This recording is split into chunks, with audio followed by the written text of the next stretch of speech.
Let them know I'm on.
Hey, Leah, how you doing? Thanks for coming in. How's your Saturday going?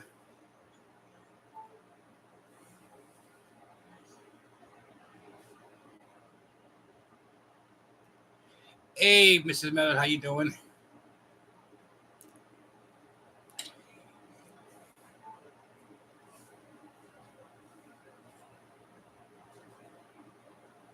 Yeah, we've been just hanging out, chilling. She made her famous chicken noodle soup today. I had two bowls. I'm probably gonna have a third later on.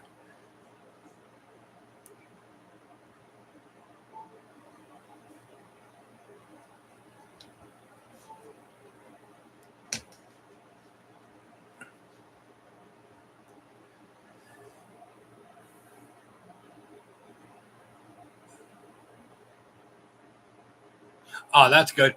Did you guys buy it from a store? Or did you guys go to ADT? Because I mentioned here about using ADT or standard security. We have ADT. And it's perfect for us. Angie, how you doing, sweetheart? Thank you for coming in.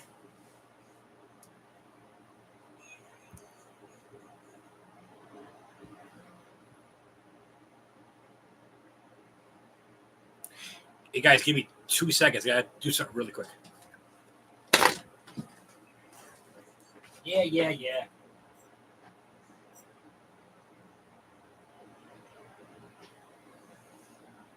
Oh, yeah.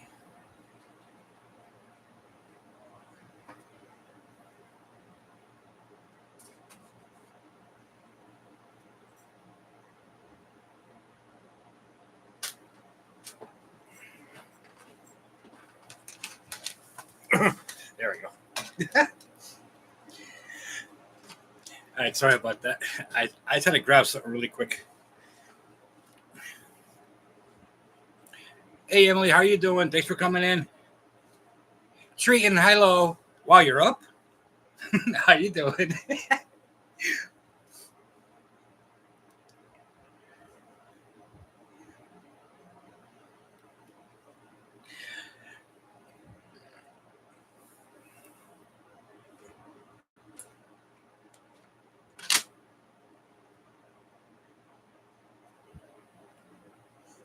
There.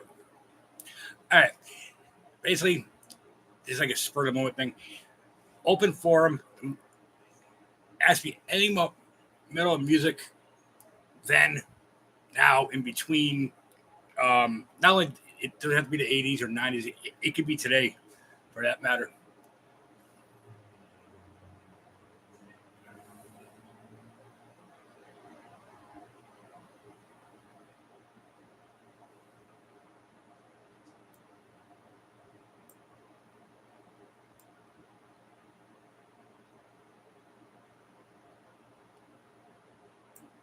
Oh, okay, Leah. Actually, Leah, those those control panels are should be universal. Um, a lot of times they'll just tie into your your, your existing control panel.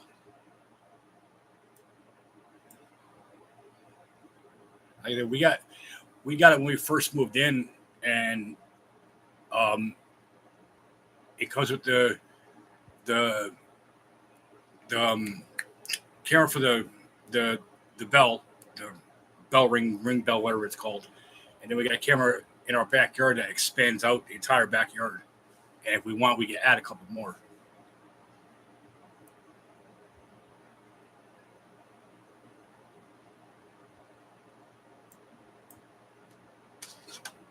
Oh,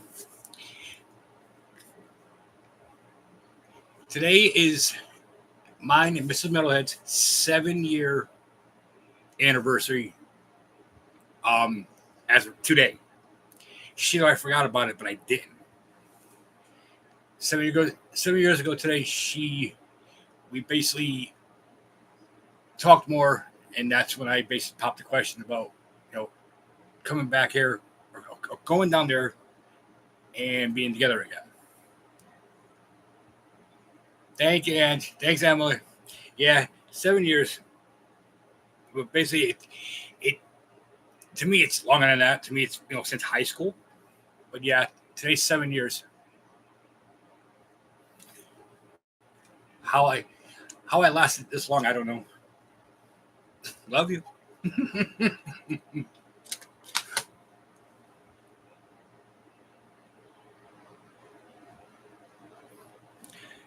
And I'm gonna make her blush right now. When we were in high school, I think I told a few of you guys know our back history. We didn't have the title, but people knew, we were together. Yes, I was a player back in high school. I'll be the first to admit that. But she was always mine, no matter what. Thanks, Danny. Appreciate you. Does everybody remember the band Mr. Big? They were big in the 80s and partly in the 90s. Billy Sheehan was in it. Ted Nugent.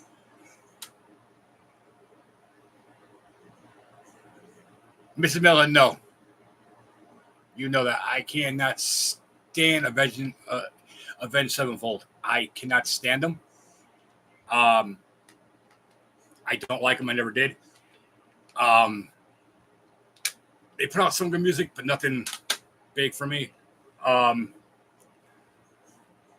of the main reasons, as you know, they have their bat as their logo. Well, there's a band from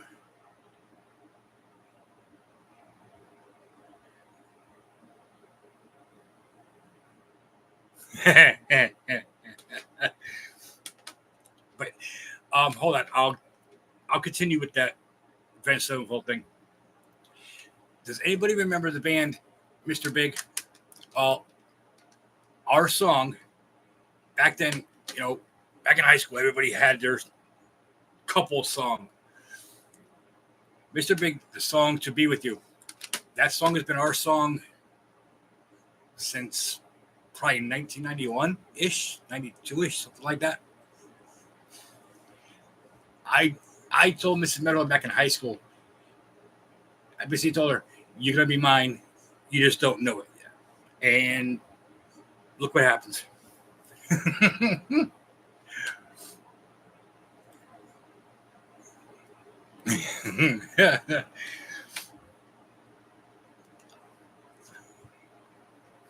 Yeah, that song has stuck with us for years. I mean, decades now.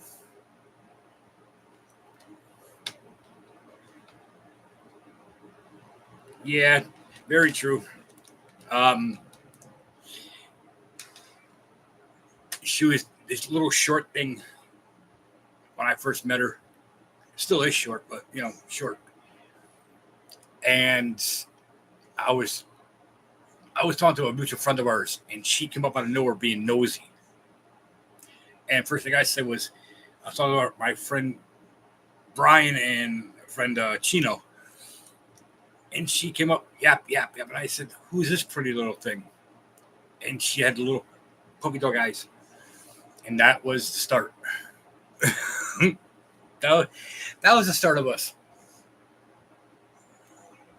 I mean, she could tell you what I said when she was walking down B-Wing going back to her shop. let's just say the hallways back then were cement, and the ceilings were like almost like a fiberglass type. So things echoed down the hallways. And she's walking down the hallway. She says something to me. I said, "Well, she does have a nice little ass," and it echoed all the way down the hallway. I'll probably get smacked later for that one.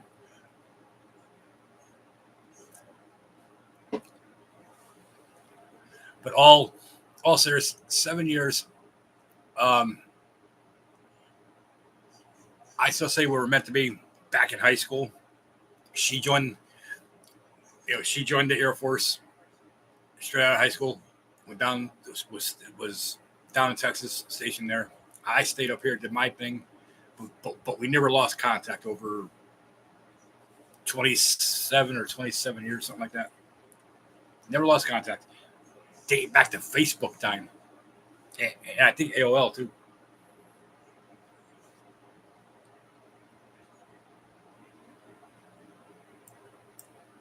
Okay, get back to what she said about Avenged Sevenfold.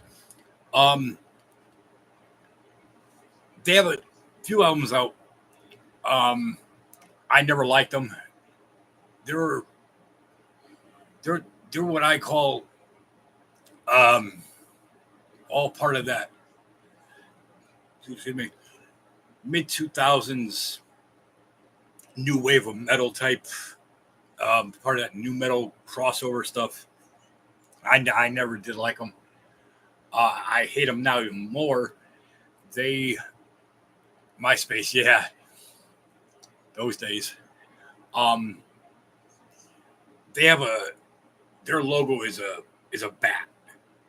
Well, a band named Overkill, one of my favorite thrash bands right here from Jersey, has been around for close to about 40 years now, if not a little bit longer. They also have a bat named Charlie. There's been their logo since they first started. And people would always say, well, they had their bat first, not Overkill.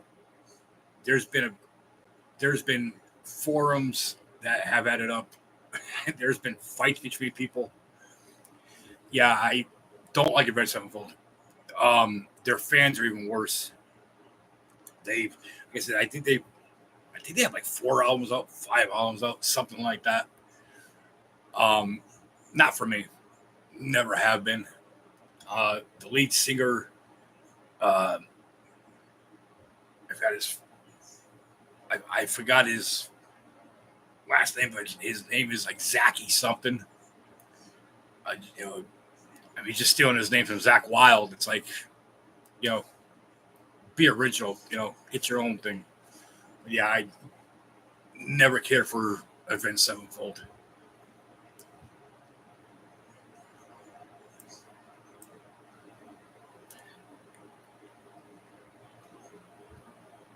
Hey, do me a favor, smash that like button for me so the channel sort of gets out there more.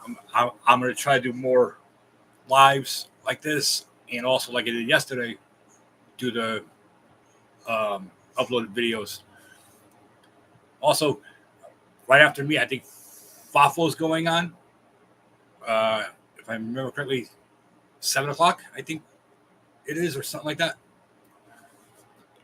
If you're not following Fafo, which I know you all are, follow Fafo, follow Yoan's.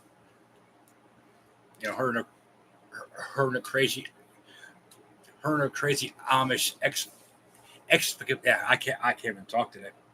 Escapades. There we go.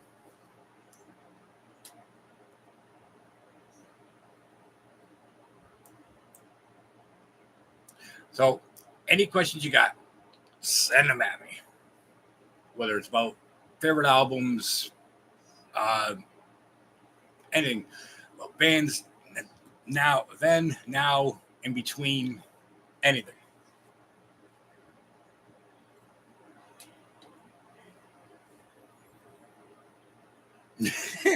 Yeah, we were watching it and I started laughing.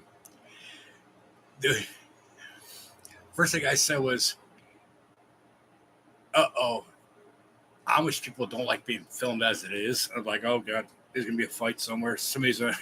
I was waiting for one of the Amish people to throw a piece of like a cabbage at her or something.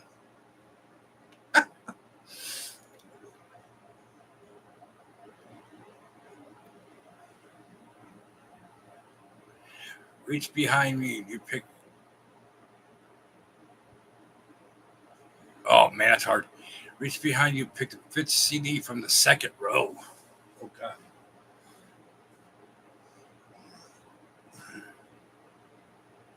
From the second row? From the new setup I have. Hold on. I don't know what it is.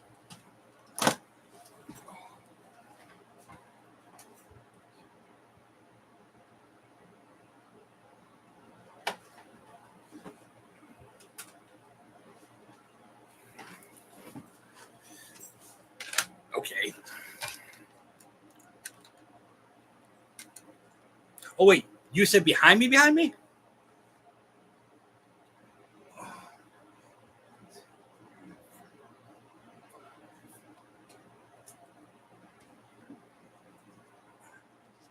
Haha, I knew it.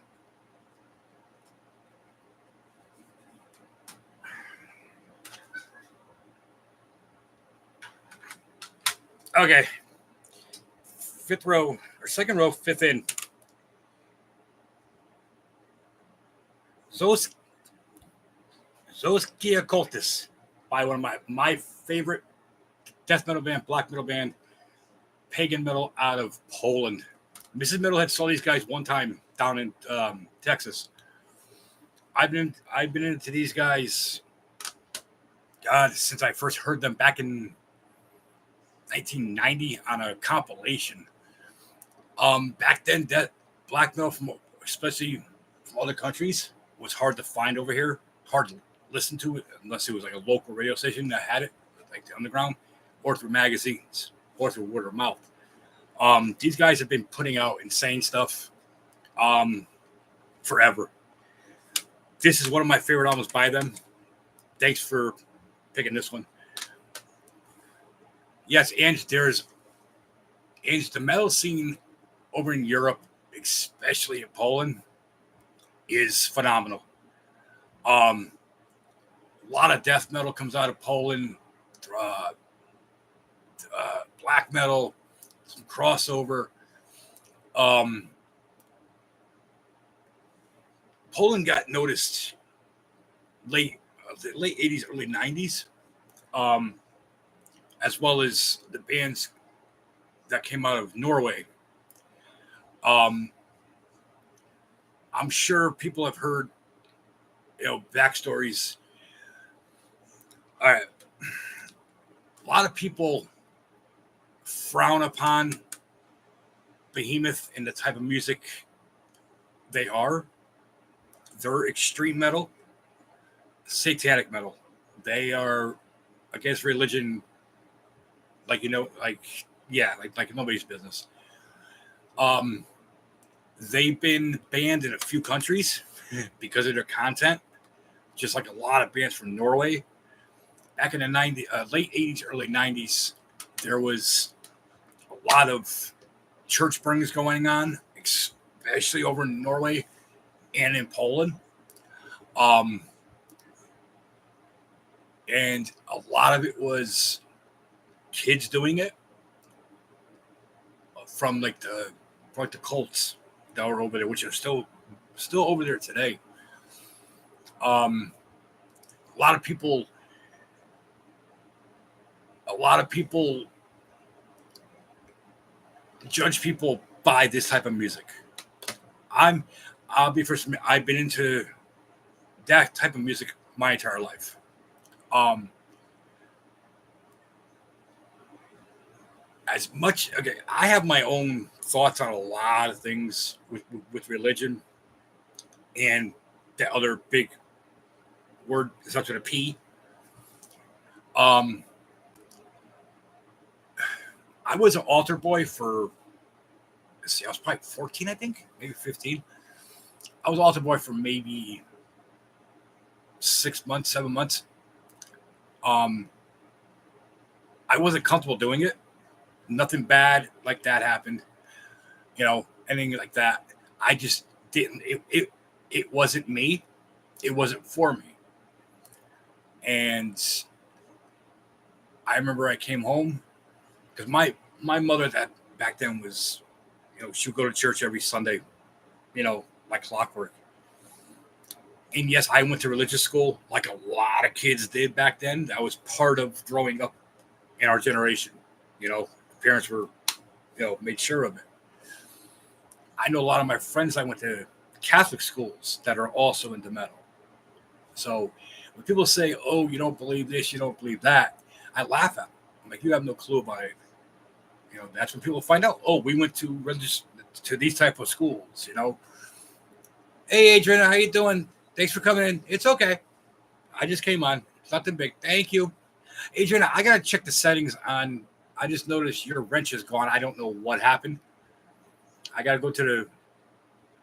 Hold on. Hold on.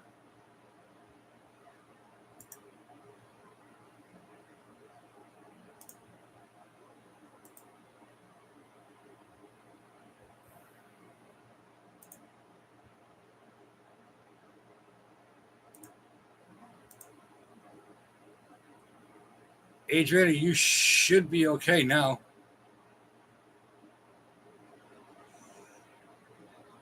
I just changed it, so you should be okay. I get back up. There you go. There you go. Back about saying there's a lot of bands that get frowned upon because of their content, their lyrics, their artwork. Mrs. Middles, I can tell you, I was never one to follow anything or get involved in anything. I always do my own thing. I listened to what I want to listen to because I loved it. I liked how it sounded.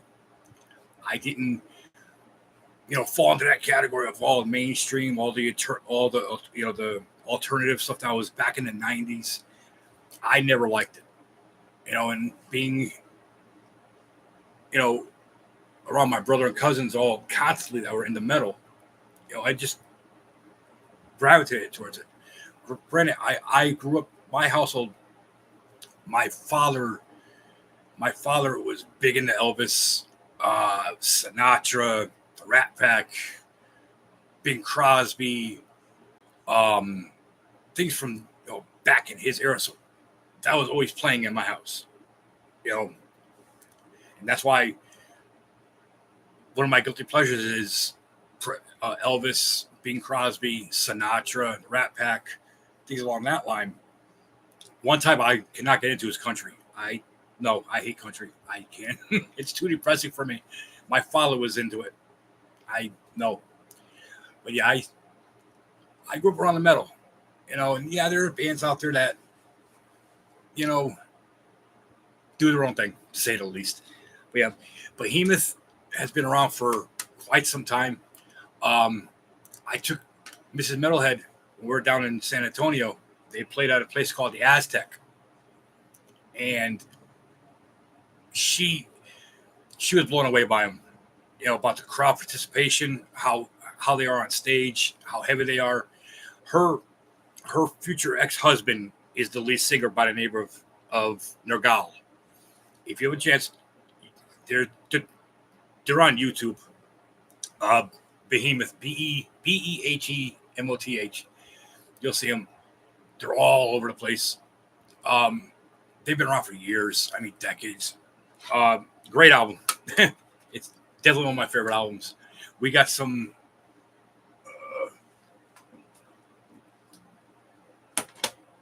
I got other ones that are signed by them that we got. Autographed by the band. I think I have two of these. I think I have one over there somewhere.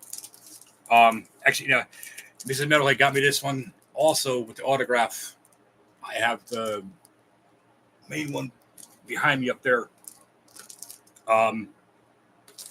Yeah, I'm gonna do a video on them on that type of music probably during the week where I explain it more. I just upload it.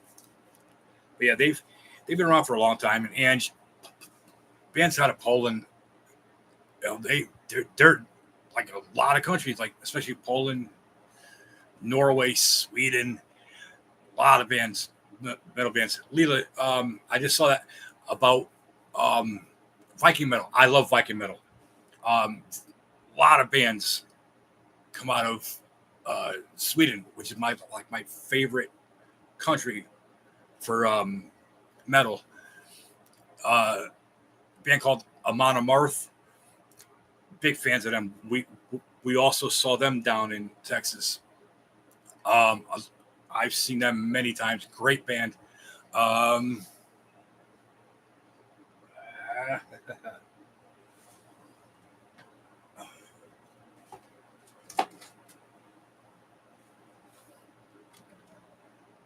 That's one of their albums. John's Viking, it's called.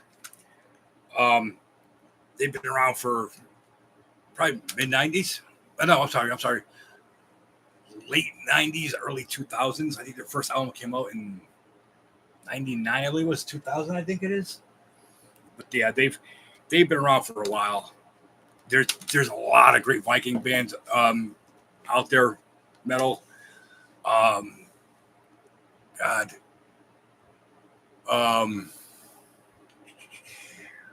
Camelot.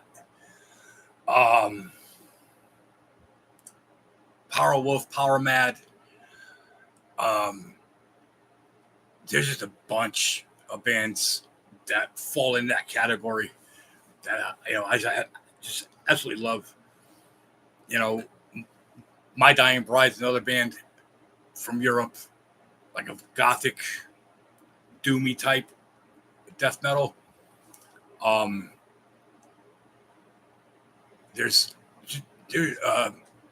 God, Memento Mori, also from over in Europe, like a dark, gloomy band. Memoriam, same thing. There's just so many bands that fall into like the different subgenres of metal.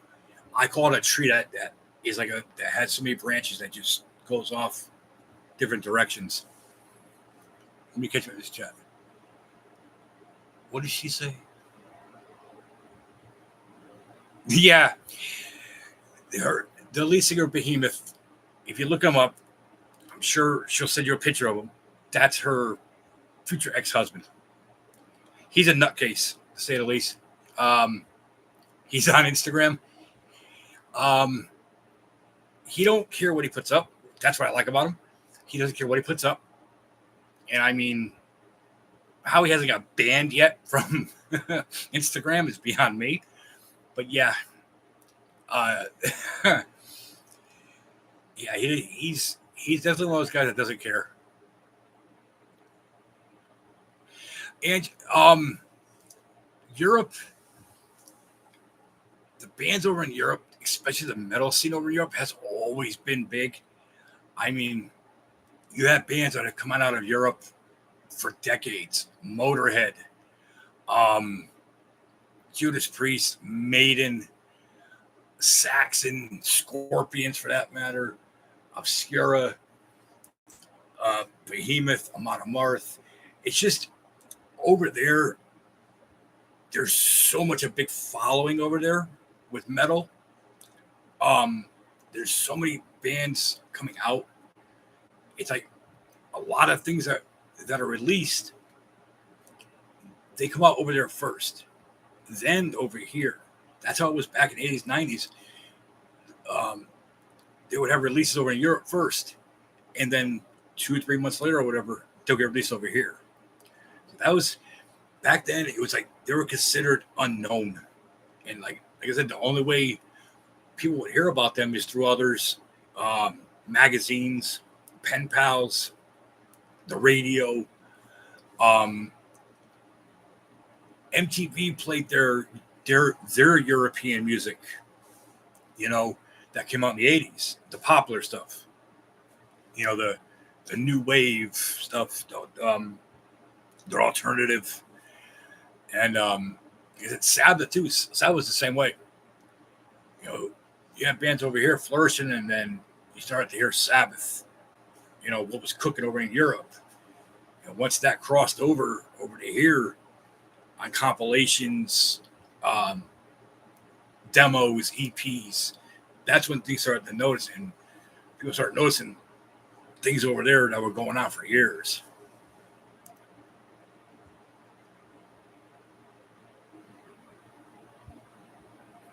Yeah, punk, the Sex Pistols, definitely.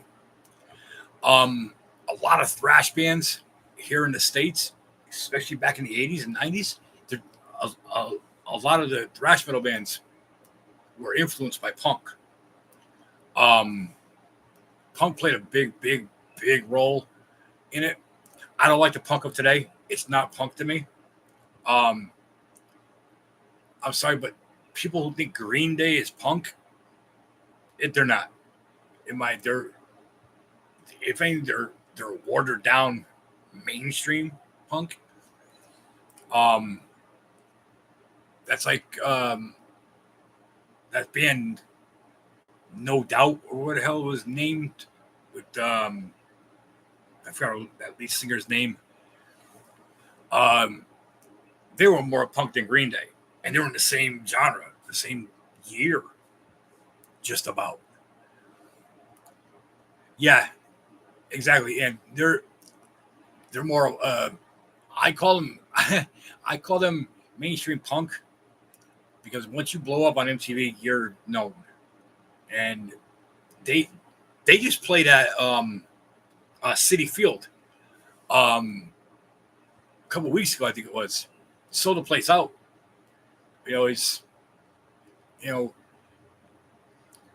I'll give them credit. They did put out a great song for 9/11. Wake Me Up When September Ends, I think it's called. And a lot of the proceeds from that went to 9/11 funds. But yeah, I'm very picky when it comes to certain bands, especially punk bands. Not too many. There's not too many true punk bands out today, like there was in the 70s, 80s, and even in the 90s, for that matter. One of my favorite punk bands of all time was a band called Rancid. They put out, I think, 3 albums, I believe, and they're still going. Balls to the wall. No radio play basically from them. Oh, actually, I'm sorry, very little radio play, if any. Some MTV play, but nothing drastic by them.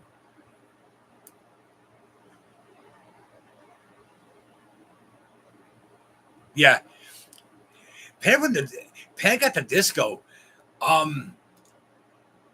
They just put out something, I believe. I saw it somewhere on, it was either Instagram or Facebook. They just put out something. I think about 6 months ago, I believe it was. I think.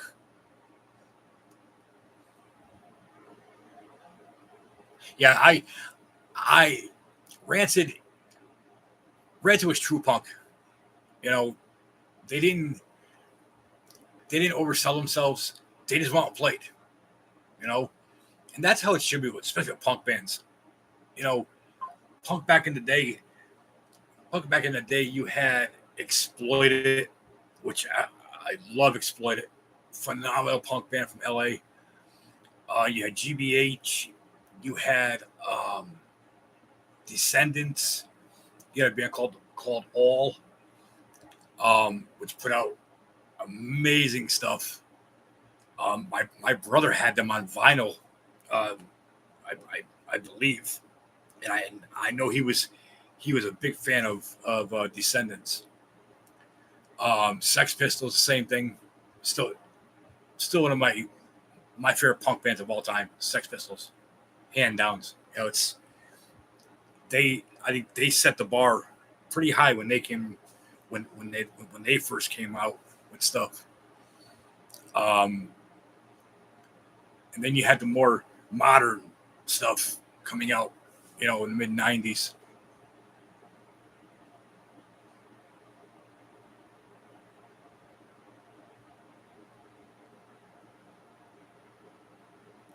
Leela, you mean Gut Rot? I did hear if it's Gut Rot, yeah. They're like a grind metalcore deathcore band. I believe out of Oklahoma, I believe. Because actually, they just played one of the Hellfests, I believe it is, in Massachusetts, if I'm not mistaken.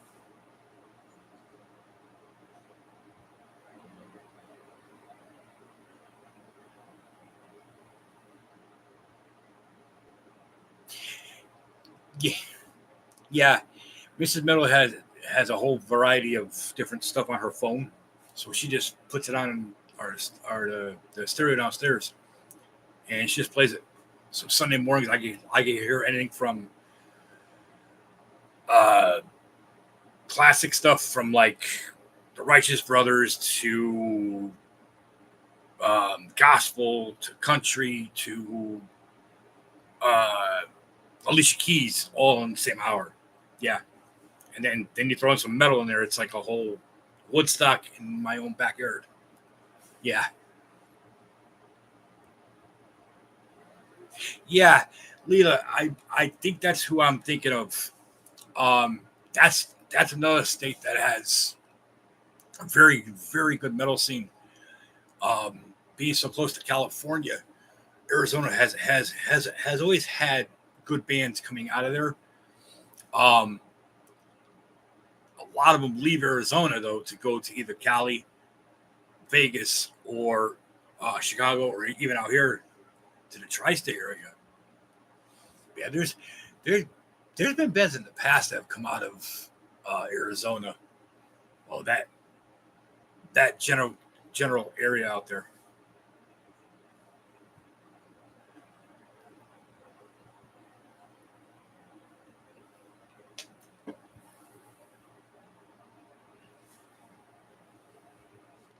Yeah, but yeah, that's what I was saying, Ange.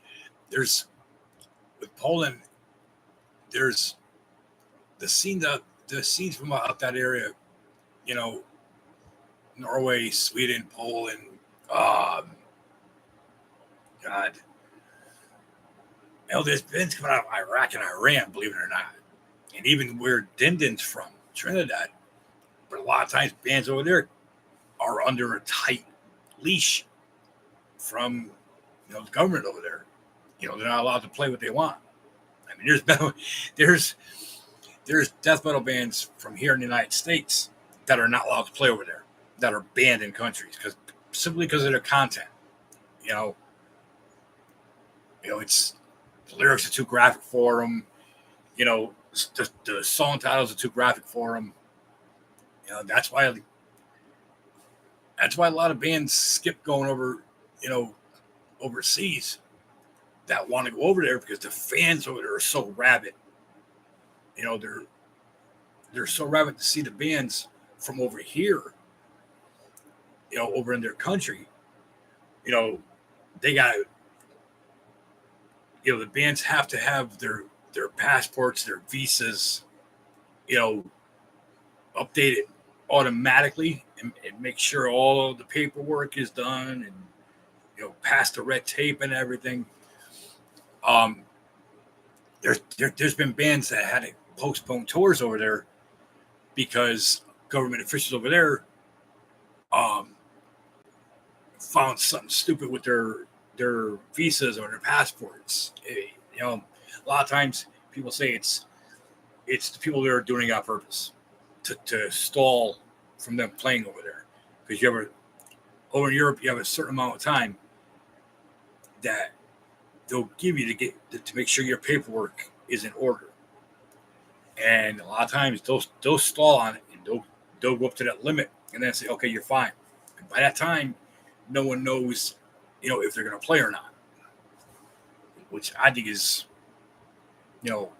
bowl, a band should be able to play where they want to play. You know, um, I know there's bands that canceled tours over in Russia and in Ukraine because of what's going on over there. They don't want to play over there and risk anything, risk any fans getting killed by things being launched, which I understand. That's those two countries that have Russia and Ukraine have some of the most underground death metal and black metal bands going. And I mean a ton. Tons of bands that probably won't get ever noticed big time over here just by, the internet or things like that. Granted, you go to some of like mom and pop stores that we have here, Generation X or Generation Records, Rough Trade, A1 Records, and the Jersey has a ton of shops that sell mainly, underground stuff. But for bands over in those countries that, the war-torn countries, as I call them, you got so many bands over there that can't do nothing, because their hands are tied because of what they sing about. And a lot of times they're told what to do, which, again, that's third world politics, in my opinion.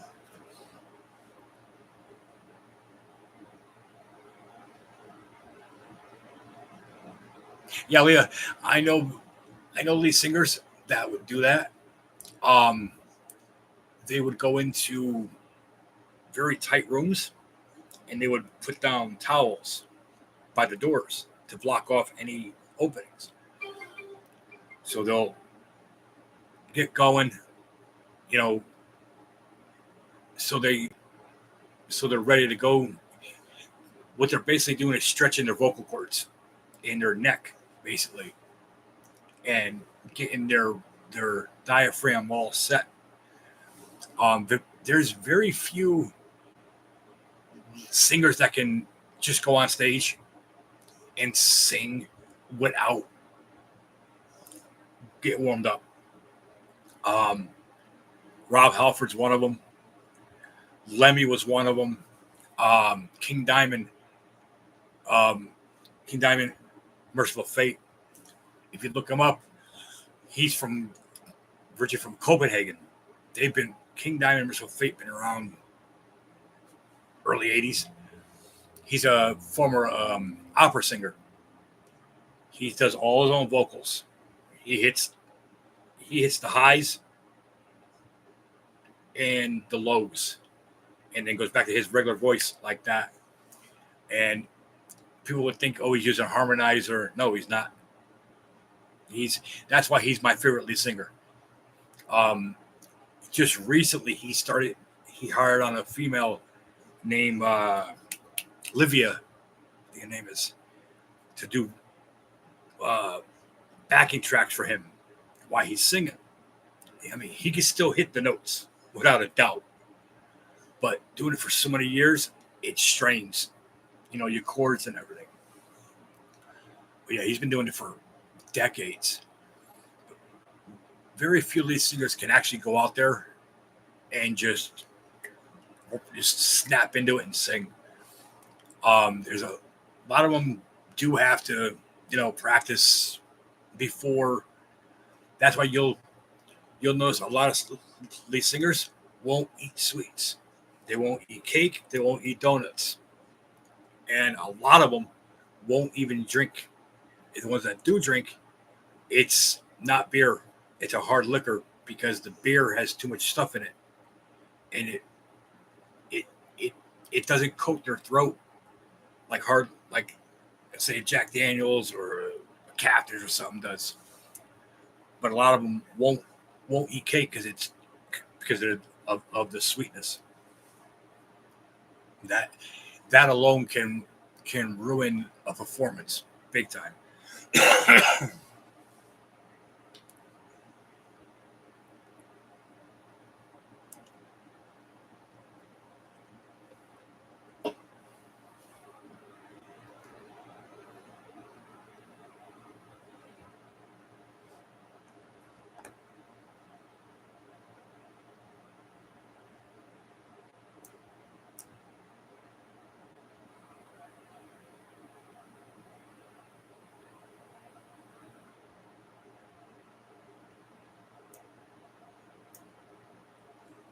God, you guys are quiet today.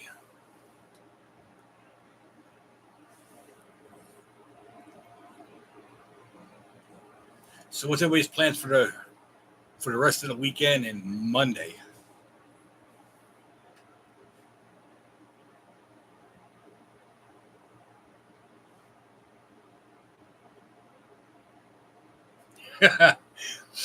Yeah, where is she at?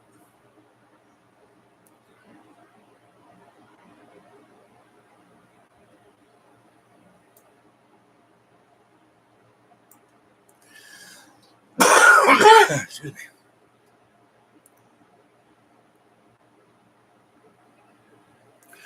Oh God. And I was I guess I was born into it. I mean, God, I was probably 7, 8 years old when I first heard it. So not much. um Mainly MTV. When MTV came out, you hear everything on there. But yeah, growing up, it was, especially being that young, um, Zeppelin, uh, Twisted Sister, Doors, Eagles. Uh, what whatever my brother was, playing, or whatever I heard back then, it was, before, I don't know. Yeah, back then. Um, well, actually, I didn't see. I don't consider Doors metal. The more hard rock, just like Zeppelin. So I would say Zeppelin and the Doors. My favorite Zeppelin song is Black Dog. Actually, Black Dog and Dazed and Confused. I love Dazed and Confused. I was probably Black Dog and Dazed and Confused are probably the first two Zeppelin songs I ever heard. Deep Purple. Um, God, it's like so Boston. The band Boston. I absolutely love them. I have, I think, two of their albums over here somewhere behind me, somewhere over here. Yeah, somewhere. Um, yeah, and it was young. I mean, real young. I think I told you my brother had the 8 track in his car. It's before tape decks, and he would have 8 tracks with Zeppelin on it, Doors, um, uh, Deep Purple, old God, Foghat, Foreigner, th- you know things along that line. Bad Company, um, and before tapes, they had a little 8 track player that went in. I think Ford was like one of the first ones in Craco, in GM actually, and he would play those. And that's how I heard music. My first time hearing music.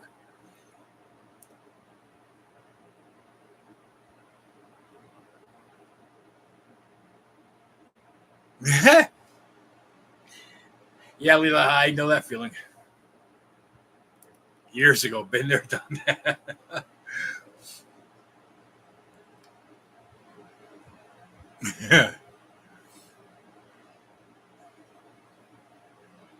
my my mother still has my father's 8 track, I believe, down her basement.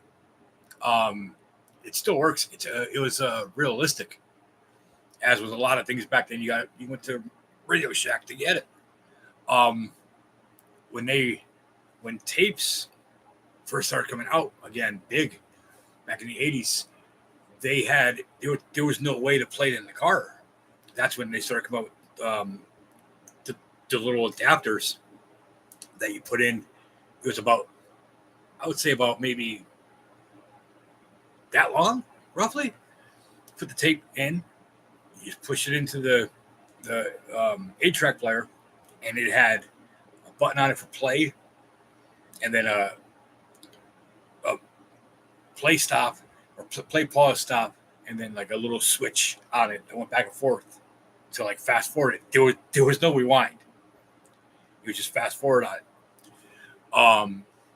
I think Crackle was like one of the first ones, or RCA or somebody, to come out with the adapter that went into the 8-track player. And then when it started coming out with tape decks, those replaced 8-track players. Back then it was only AM, FM radios, or AM radios, or just raggedy old cassette decks. And then cars started coming with them. And finally, the cars started to come with them stock.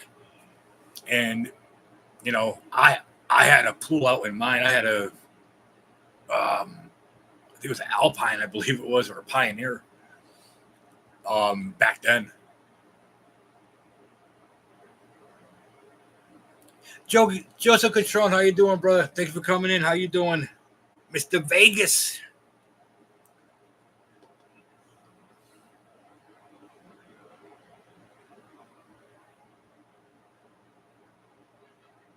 Yeah, no. God. Yes.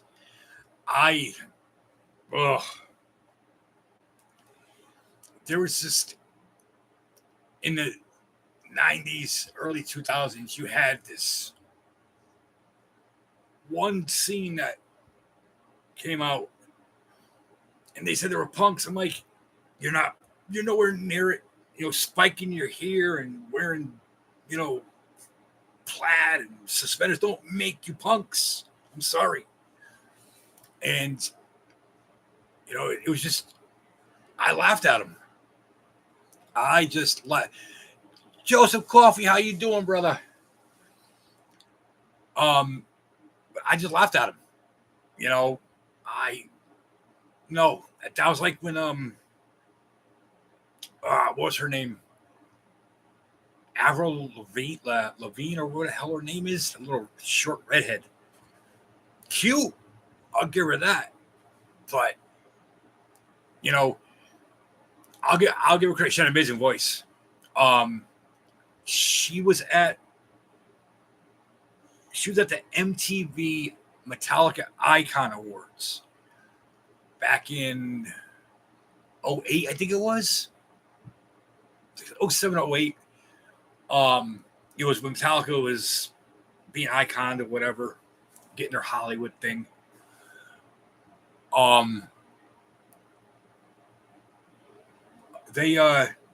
She did a cover of their song. I think it was their song "Fuel" off their Load album. I think it was another album that I stopped listening to. She did an amazing cover of it. Amazing cover of this song. I mean, it blew me away. But as for her musically, people were saying that she was one of the first female punk bands, this and that. I said she's alternative. You know, she's not. She's alternative. She's all part of that mid 2000s, you know, group genre that came out. She's not punk. And that sparked so much because you had a form of music that was overshadowing everything that was coming out, you know, and she was constantly played on MTV. Every time they had a chance to interview her, they would, much like Taylor Swift, you know. It's like with every decade or every 5-10 years, the next big thing pops up, you know, the next big thing to follow. And sometimes it just gets boring. It really does. Guys, give me 2 seconds. Hold on.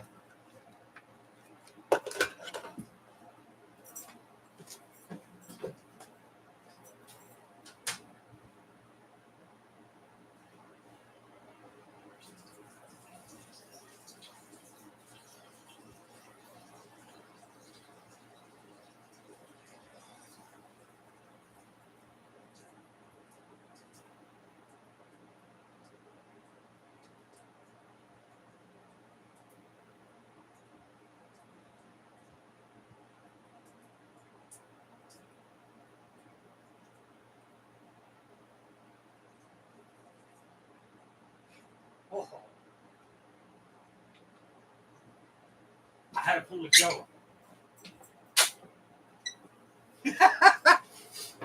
Yeah. All right. Sorry about that. I just had to pull a Joe. I was sitting there twirling in my chair. I was like, oh, I got to go really bad. Too much coffee and too much monsters today. Anyways, TMI. I was like, oh, there was, you always have that one era where something new pops off, and that's the next thing to follow. That's the next trend to go to. That's one thing about me. I never followed trends. You know, I was doing my own thing. I stayed the same way since. And, you know, I would say be true to yourself. Don't care about what other people say or do or what the next big thing is. Because if the more you follow other people and, you know, the trends and everything, you're not being true to yourself. You're just following people. It's you know, always be true to yourself before anything or anybody, especially when it comes to music. Because there's like, you know, so many different genres out there that always have that one artist that everybody gravitates to. Robert Kaninsky, how you doing, brother?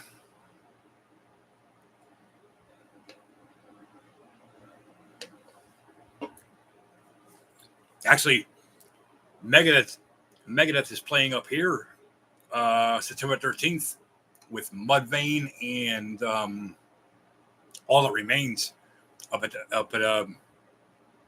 Bethel Center for the Arts in Sullivan County. It's only like about half an hour from us.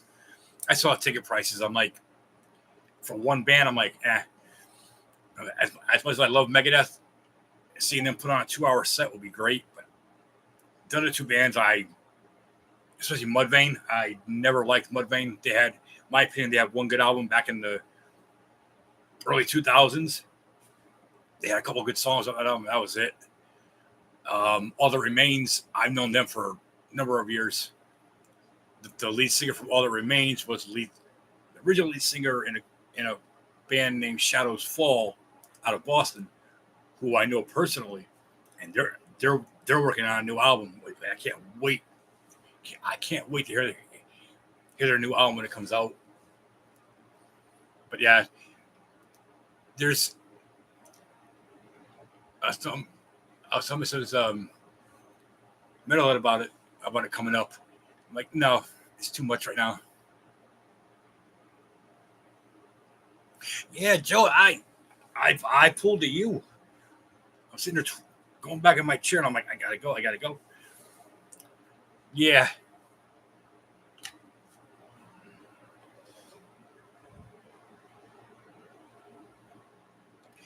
Hey, I'm gonna do something. Let me know. Let me know if you hear this. My mixing board that I have has different sound effects on it, and I haven't tried it yet. At least not live. So I'm gonna do a thing called yell. Just let me know if you hear it. Ow! I heard it. Did you guys hear that?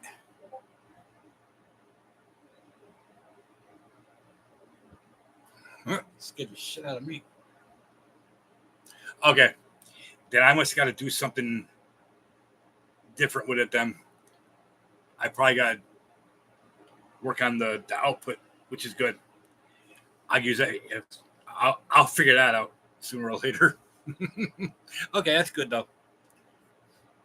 I know I've accidentally hit it in the past, and it scared me. So I'm like, oh. Yeah, and I have the plugins. I think I have the volume down for that setting on it, which is good.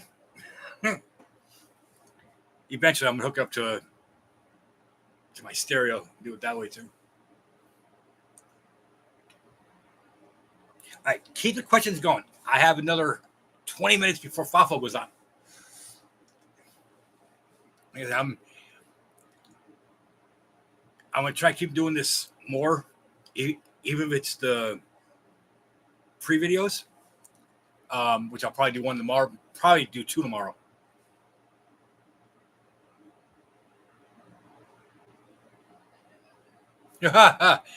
Joseph, I have them in alphabetical order, chronological order. If they're a double disc,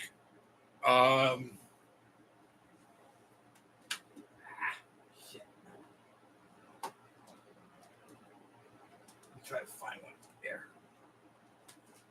If it's something like this, where it's multiple disc holder and there's like 2 or 3 discs in here, I'll try to put this up front, so this way I could have all their albums, the separate ones, lined up, or I'll put it at the end of that band, so this way I could have their from like start to the end, even if these are like in between, like their years of them. I'll put this in the middle, so this way, because things like this do take up room, especially when you're just trying to put in 1 or 2. These do take up a lot of room.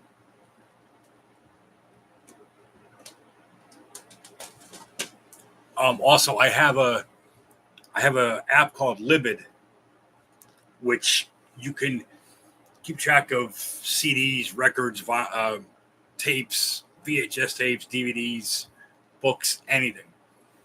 I have that on my phone and on here. That's cool because I can just see what I have. It's a lot easier doing it on the computer, because on the phone you got to keep scrolling up and everything. Where you just go on a computer, you pull everything right up. Also, I have a thing called Discogs, where you can put everything you have up there. Discogs is basically, it could be used to sell things, to buy things, just to put things up out there, and you could mark it as not for sale at all, and that'll alleviate anybody trying to send you messages about it. But yeah, I got them all in from A to Z, chronological order. The years they came out. I know there's a few of them that I gotta redo, like all my Kiss CDs. They're all jumbled. I got 70s with 80s, 90s with 2000s, 2000s with the 70s. I gotta put them back in order. I just did a complete. I just did a complete rearrangement of it again. Because we gotta have. The other day I came up here and I was gonna go live. Well, I was wondering why it was so hot up here. I have my window fan going, and our house fan going, and every room has a ceiling fan in it, so it stays cool up here. I came upstairs, and I said, "Why is it so hot up here? It's never this hot." I looked up at our hallway where our house fan is. Looked up, I said, "Why aren't you working?" House fan crapped out, our exhaust fan. I come in my room, my ceiling fan's dead. I'm like, you gotta be kidding me. I checked the fuse box. Everything's fine. Luckily, we have a extended warranty on our house warranty, our house insurance. They cover it. Now we just gotta have somebody come out and change it. I would do it, but I'm not dealing with house electrical things, especially a house. No, they're getting paid to do it. They could do it. Luckily, we don't got to pay it or pay for anything. They come out, look to see what we have, go to Home Depot or wherever, grab it, come back. So hopefully by late this week, ceiling fan and here will be replaced, and our exhaust fan. But yeah, I did a complete rearrangement, because now if you remember, there was just one back here. Well, now there's 2 wall units behind me, top to bottom, and Then I have three over there on the far walls, and then the two smaller ones that have my digipacks in it. Here, hold on.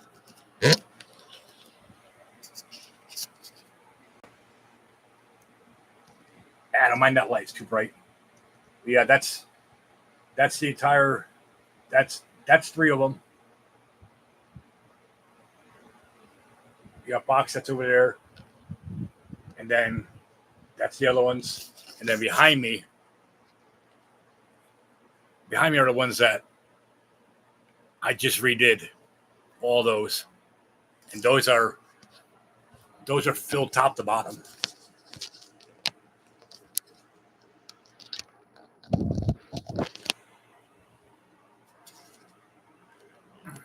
There we go. But yeah, I make sure that when they come that they can get to the light switch for the fan and everything.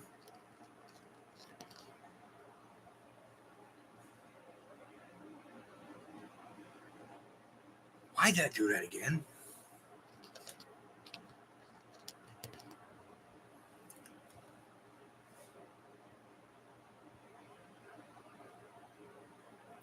Yeah, Ange, I've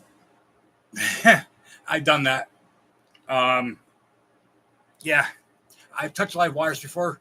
Luckily, they weren't fully charged, but they were charged enough to where I got jolted. It's not fun. I'll never do it again, but it's not fun.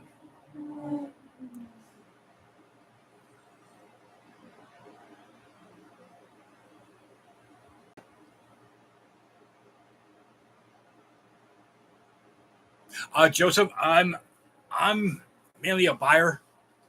I do sell some stuff. Like say if I have doubles of something, I'll sell it. But I very rare do I sell anything. I do have doubles of a couple things, but it's different artwork. Also, it's either if I have doubles, chances are they're either autographed, or they're the original, and I also have the reissue. Because a lot of times when they do reissues, they'll put on bonus tracks, new artwork, new liner notes. Yeah, but I very rarely sell anything. I'm more of a buyer. Like when I go on eBay, I have like my top 20 sellers that I deal with all the time. Like now my eBay cart probably has about $2,100 worth of stuff in it. A lot of it is, most of it is lots of stuff where there's like 20 or 30 items in it. There are a couple of sellers that I'll keep track of what I want to get from them. I'll put it in a cart with them, and I'll just keep filling it, and I'll go off that as to what I want to buy. Same thing with Amazon, which I'm trying to get away from Amazon, but there's things on Amazon that are cheaper than they are on eBay. For instance, there's been a album that I've been looking for the original for the past probably 6 months, and I found it. I got it coming, but there was a couple other sellers selling this CD for an outrageous amount. The album's out of print. It was made back in '91. It's a legendary band from here in New York, metal band. And one of the sellers, I sent him a message saying, I told him, I said, you're selling this for way over the amount that it should be. He's selling it for like 170. And I told him, I got a compilation by this band, Immolation. The compilation is harder to find than their first record, than their first album. And their first album just got reissued. And I told him, I said, "You're selling it for way too much. You're not going to sell this album. You're not going to sell this CD." I said, "I'm not paying." I said, "I wouldn't pay you 170 for it. There's no way." Long story short, I ended up finding that album the other day for 90. I talked the guy down to 70, and I got it coming probably Tuesday. So yeah, you got to, like, eBay's real tricky. You got to know what you're looking for, and look at the pictures and read the description, because a lot of times they'll try selling it and they'll only put up one picture of it, and you'll think it's the original, and it's not. It's a reissue. I've done that a few times. I've got things that were broke, and I quickly turned around and complained to eBay, and I got the money right back for it. I've had stuff that was not shipped. That's why eBay now is really strict with it. Like I said, I got like 20 sellers on eBay that I've been following for the past 6-7 years, and I primarily buy from them. A lot of times I'll just put in Metal Lot CDs and it'll pop up with everything that's available. I think the most I ever spent on eBay, Mrs. Metalhead might know this better than me because she deals with the finances. She gives me my allowance, whatever. I think I spent from one seller that was, I think he was from New York. I think it was like $1,300 for one seller, and that was like, I think I bought like 300 items from him, and he sent me free stuff with it. I think it was like 1,300. I think.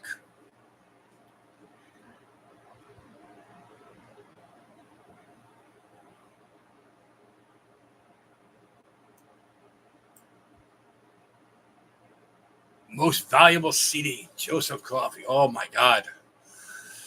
Oof. That's tough. Most valuable CD.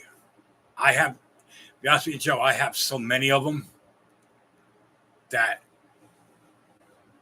are valuable. Jesus. For me, anything by Motorhead, especially like their non discography ones, like their double live albums that they have out. God, jeez, that's hard. That's real hard. Like I said, I have so many of them.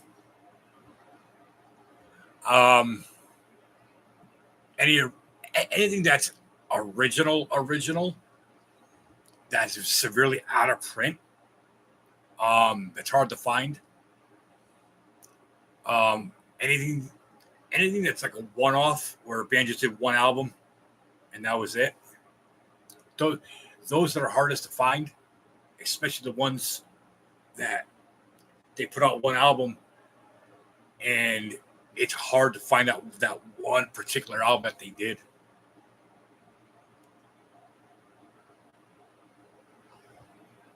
Okay, it was, yeah, $2,000. Yeah, 3 orders. That's right. Yeah, that was back in 2021, I believe, 2019. Joseph, a lot of times, especially for Motorhead, with Lemmy passing, there is no more Motorhead, and so anything by Motorhead, it's going to be valuable. Their first record, On Parole, I have the original of that. That goes for a pretty penny. The original Live at Hammersmith that they did back in 81, I think it was. That goes for a pretty penny. My brother had that on vinyl, and I seen that go for on eBay on vinyl, on the double vinyl that they put out, mint. I seen that go for about $1,200, starting bid for $1,200. Yeah, so there's albums by like uh, Scorpions, like their first two that are hard to get, that are first pressing, original pressing, are always hard to find. They go for a good penny.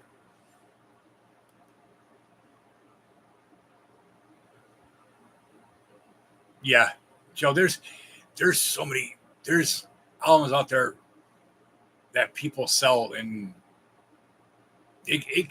especially I hate to say it this way, especially people that try to make money off them, off a band's death.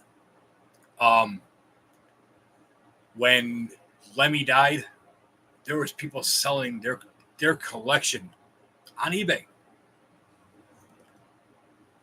Now, Motorhead has God anywhere between 28 to like 35 albums combined. That's excuse me. That's discography. Their full discography. Best ofs, live albums, double lives, things like that.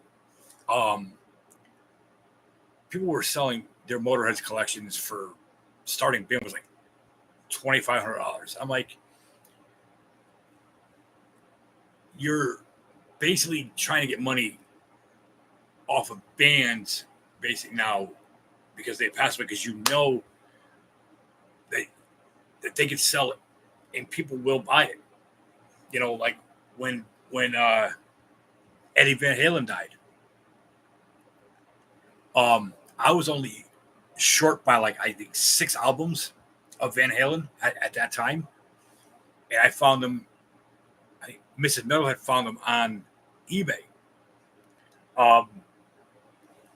There was people selling their full Van Halen discography lots. I mean, all their albums with David Lee Roth, with Sammy Hagar. They were trying to start bids for like $800, and that's like, I don't know, 10, 15, maybe 18 albums, and that's including double ones. But yeah, people like to jack prices up big time, and it's stupid. It really is. And that's why being a collector, I know what things are good, what things go for. I know what they should go for. Yeah, there's albums from the 80s and 70s that are up there in price, especially first print, first edition of them. They'll sell. I mean, I got a first edition Slayer Hell Awaits 85 first edition. I think I paid 80 for it. I think I believe it was. And it's first edition, no scratches, artwork is perfect. No imperfections in the CD, no dents, no little ridges in it, no little scratches. Yeah.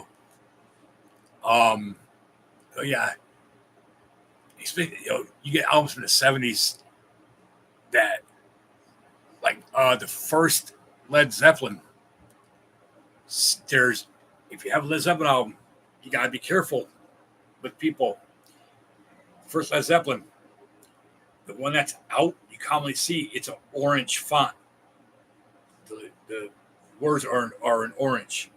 The original font for that, original recording for that, the font is in like a light purple color. People get it confused. People try selling it as an original, and it's not. The original font was light purple. The ones that the reissues for that album, the words Led Zeppelin are in orange. That's a remake of it, second generation remake of it. That's what a lot of people get taken for it. Like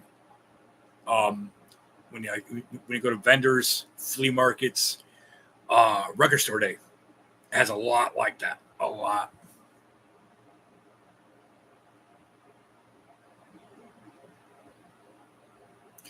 Um, I don't know, Joe, you're fine. I tell everybody it don't matter to me. Um, Mrs. Metalhead, if I'm not mistaken, I think we have my collection, everything, my stereo, CDs, collectibles, our DVDs, all electrical stuff like stereos or whatever. I think we got, if I'm not mistaken, 300,000. Yeah, here we go. Yeah, $300,000 policy on it. So if anything happens to it, fire, damage, stolen, it gets replaced automatically. But yeah, that's what a lot of people ask me. You know, do you have extra? Oh yeah, I we both made sure that we had that extra insurance on it. Yeah. Oh Joe, yeah. I'm when it comes to music, especially CDs and our DVD collection and my stereo, I'm very, very I make sure everything is covered. That was one of the first things when we got the insurance, you know, the house and everything. That's one of the main things.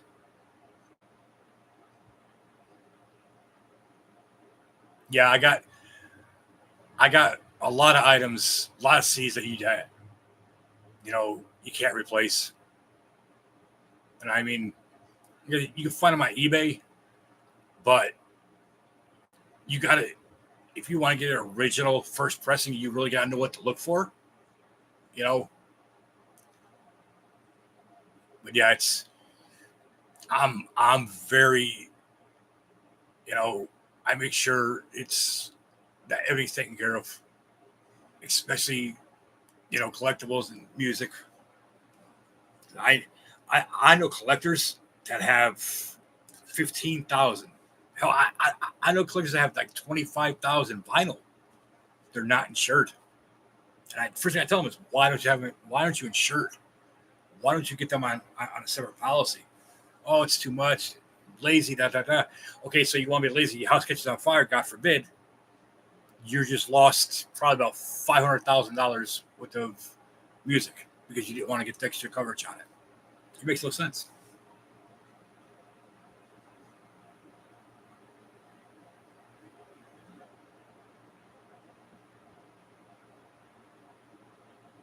Yeah, the Metal Church. Yeah, that's a band. Um, One of my favorite bands. We seen them live. Um, I have all of them. I got special editions by them. I got live albums by them. Mike Howe, one of my favorite lead singers, passed away 2020, I believe it was. Um, he took his own life. Um, so yeah, that's one band that is I've been into them for when they first came out in 84. Um, I took Mrs. Metalhead to see them down in San Antonio. That's one of her favorite bands. But yeah, there are certain bands that you cannot replace. Certain albums by certain bands you cannot replace. Um, Although a lot of these bands now, a lot of labels are doing reissues of them. Then they come in like a nice little um, shit. Don't fall. Basically, a lot of the reissues that are coming out now are coming in uh, um, like a hardcover digipack, and it comes with extra, you know, um, artwork, lyrics and everything. I don't mind the reissues, but reissues, if they're not packed the right way, the discs don't sound right. Um, a lot of them are just coming out regular digipacks that are just they're thin. It's a digipack because it's a digital recording of what it used to be. I don't mind them too much but I still like that old analog sound, whether it's tapes or CDs for that matter. But yeah, there's so many bands, so many albums that are just unreplaceable. You know, and I'm pushing. Okay, calm down. I mean, I'm pushing 4,300 right now. I think I'm at like 20, 2240, I believe it is, something like that. I don't remember now, but I'm pushing 4,500. You know, yeah, Joe. It's it's the same on CD. It's just it has a cleaner sound to it. Whereas the original, you could play it like the original release of something, like say, um, Judas Priest. I got the original of British Steel. They just came out with the 40th anniversary or the 30th anniversary of British Steel. I got both. You could play them side by side, and you could hear the difference between the original release back in early 80s to the reissue now. You could hear the difference, especially how they do it now. It's all digitally, you know, redone. But yeah, you can hear there's in digital, like when they download, like the stuff you have on like on your iTunes or whatever. That's digital. Um, I do have an iTunes, but I use it primarily for albums that I want to get. I'll listen to them for a little bit. If I like the album, I'll buy the album, the hard copy of it, and I'll delete it off my phone. But that's digital. I mean, you can hear the difference. You can hear the difference between something original that was released back in the 80s and then the reissue of it now. You could hear the difference in it. There's it's a much more higher sound than it was back in the 80s when it was just like a analog sound to it, especially on tapes.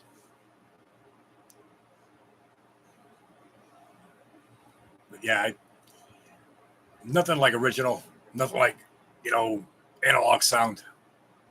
You know, nothing like it. You know, people today don't understand that. You know, it's always, oh, download this, download that. You know, half people today don't know what a CD is. Half people today don't know what a vinyl is, let alone a cassette tape. You show a kid today a cassette tape and they wouldn't know what to do with it. Hell, you show a kid a CD today or a vinyl, they really don't know what to do with it. That's like showing a kid a. That's like showing a kid a old landline that we have in our house. They wouldn't know what the hell to do with it. You know, and it's sad, but it's true.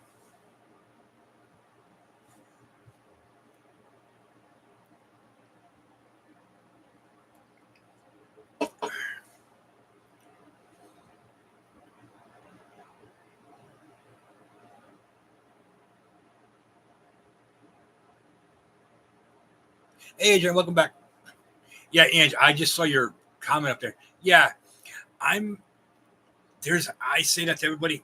There's a difference between being a fan of the music and actual, you know, like you said, a real metalhead. You know, you could have 6,000 CDs. You know, if you're not if you're not really into them, you just have them for show.